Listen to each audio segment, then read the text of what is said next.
মাস থেকে 31 জুলাই পর্যন্ত ফর্মে অনলাইন অফলাইনে আবেদন নেওয়া হয়েছে। অফলাইনে যাদের আবেদন নেওয়া হয়েছে তাদেরকে পোর্টালে আপলোড করার কাজ হচ্ছে।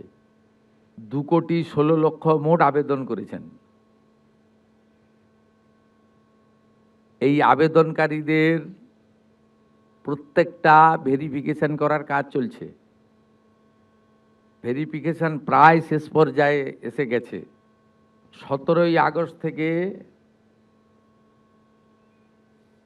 10 জুলাই পর্যন্ত যারা আবেদন করেছেন তাদের ভেরিফিকেশন কমপ্লিট করা যাবে, মানে 10 তারিখ পর্যন্ত এই মাসের।